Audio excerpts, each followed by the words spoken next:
प्रवीण तरडे हे मराठी सिनेसृष्टीतील एक अतिशय प्रसिद्ध आणि यशस्वी दिग्दर्शक, लेखक आणि अभिनेते आहेत. त्यांची रांगडी आणि वास्तववादी दिग्दर्शन शैली प्रेक्षकांना खूप आवडते.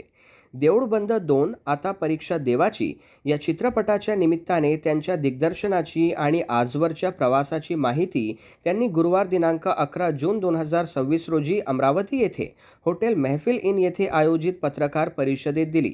देऊळ बंद 2 चित्रपटाचा मूळ उद्देश स्पष्ट करताना यावेळी प्रवीण तरडे यांनी प्रसारमाध्यम प्रतिनिधींशी संवाद साधला. हा चित्रपट प्रामुख्याने शेतकऱ्यांच्या समस्या आणि आत्महत्या या विषयावर भाष्य करतो, असे त्यांनी यावेळी सांगितले. या चित्रपटाच्या माध्यमातून मिळालेल्या कमाईतील काही हिस्सा शेतकऱ्यांच्या मुलामुलींच्या शिक्षणासाठी देणार असल्याची घोषणाही त्यांनी केली. देऊळ बंद या चित्रपटाचे कथा, पटकथा, संवाद आणि दिग्दर्शन प्रवीण तरडे यांनी केले आहे.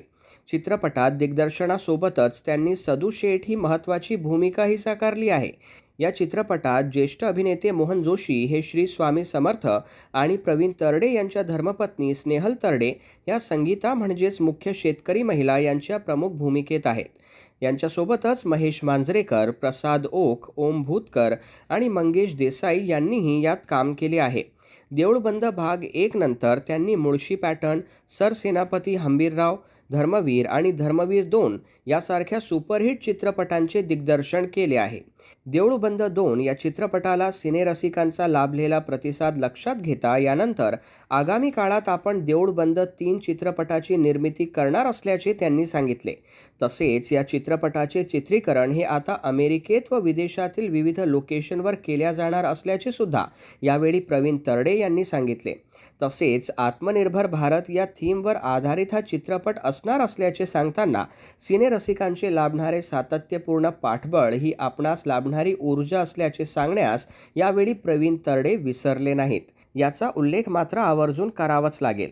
मुळशी पॅटर्न या चित्रपटाला घेऊन यावेळी विचारण्यात आलेल्या प्रश्नांना समर्पक उत्तरे देताना त्यांनी यावेळी आपले मूळ वास्तव्य हे मुळशी या गावाचे असल्याचे सुद्धा सांगितले. अध्यात्म आणि विज्ञान यांची सांगड घालीत देऊळ बंद 2 चित्रपटाच्या माध्यमातून बळीराजा म्हणजेच शेतकऱ्यांच्या समस्या व वेदना यावर प्रकाशझोत टाकताना प्रवीण तरडे यांनी यावेळी संवाद साधित देऊळ बंद 2 या चित्रपटाच्या माध्यमातून शेतकऱ्यांच्या आत्महत्या थांबण्यास काही उपाययोजना आम्ही सांगितल्या आहेत.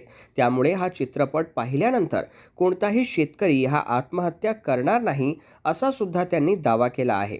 या पत्रकार परिषदेला देऊळ बंद 2 या चित्रपटाचे दिग्दर्शक प्रवीण तरडे, चित्रपट निर्माते कैलास वाणी उपस्थित होते. करोडो रुपये नाहीत पब्लिसिटीला, असं नसतानाही सगळं सिनेमा 100 कोटीच्या जवळ चाललाय. ह्याला फक्त आणि फक्त मराठी सिनेमावर प्रेम करणारे रसिक प्रेक्षक कारणीभूत आहेत.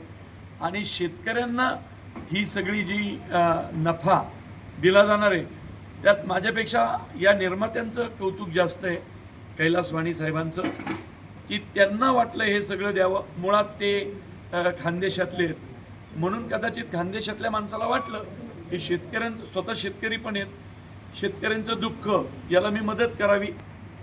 पहिल्यांदाच असं घडत असेल मराठी सिनेमा